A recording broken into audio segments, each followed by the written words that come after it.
महज एक दिन की बारिश में महानंदा बैरेज प्राथमिक विद्यालय में घुटनों तक पानी भर गया है, जिससे शिक्षक और छात्र को परेशानी हो रही है।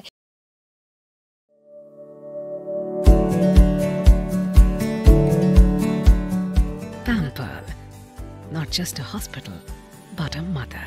নিউ লাইফ ফার্টিলিটি সেন্টার আধুনিক চিকিৎসা ও বিশেষজ্ঞদের সহায়তায় আপনার স্বপ্ন পূরণ করতে প্রস্তুত।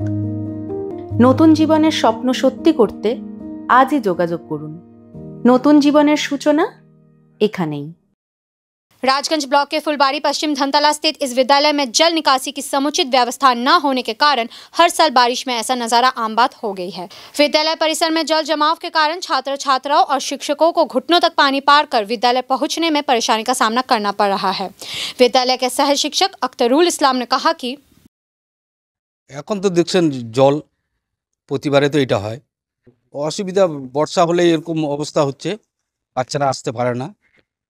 আজকেও সেই জল দেখে ভুলে গেছে। এখন তো অল্পই জল বলা চলে, সকালে আরো বেশি ছিল। এই ক্লাস 4 এর রুমটা আছে ওই পর্যন্ত জল ঢুকে গেছিল। প্রতি বছর একই কাহিনী, জলমগ্ন। বর্ষাটা পড়ে রয়েছে তাতেই জলমগ্ন। বর্ষা পুরা নামলে যে কি অবস্থা হবে জানা নেই। ক্লাসরুমে প্রতিবারেই মানে আমাদের যে এটা অফিস রুম করা হয়েছে, এই অফিস রুমের উপরে জল ঢুকছিল। অফিস রুমে 1 হাঁটুর মতো জল ছিল, অনেক কাগজপত্র ড্যামেজ হয়েছিল এর আগেও। আজকে মাস্টারমশাইরা ভিজে গেছে, ভিজে টিজে সবাই চলে গেছে, শরীর খারাপ হয়ে গেছে, ওরা চলে গেল। আমি আরো বাড়ি থেকে আসলাম কাপড় চেঞ্জ করে। ছাত্র আসতে পারেনি, বাচ্চাদের অনেক জল ছিল, বাচ্চারা ভয়ে আসেনি। এই ছোট 1 পিপি থেকে ক্লাস 4 পর্যন্ত 144 জন। আমরা চাচ্ছি যে ড্রেনগুলো যদি পরিষ্কার করে দেওয়া যায়, জলটা নেমে যাবে, পঠন পাঠনও ঠিক করে করতে পারবো, আমরা আসতে পারবো। জল নিকাশি ব্যবস্থা নেই ঠিক।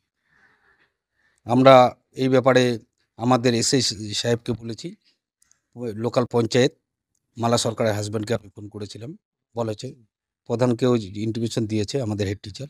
এখনও তো 1 হাঁটুর উপরে আছে, পাশ দিয়ে মাঠেও জল পড়ে আছে।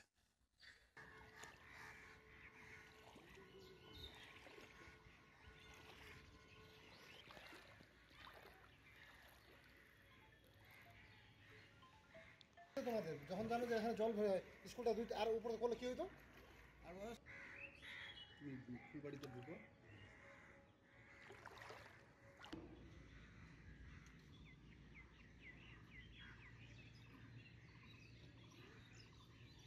এদিকে হাঁটো, এদিকে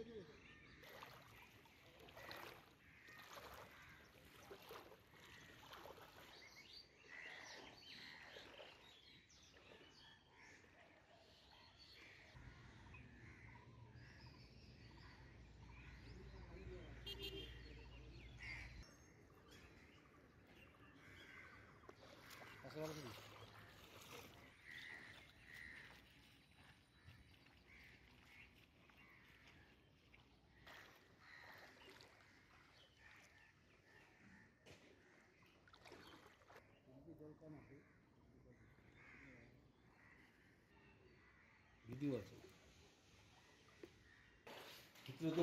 ওই রুমে তো জল ঢুকছে, ছোট ছোট দিয়ে জল ঢুকছিল।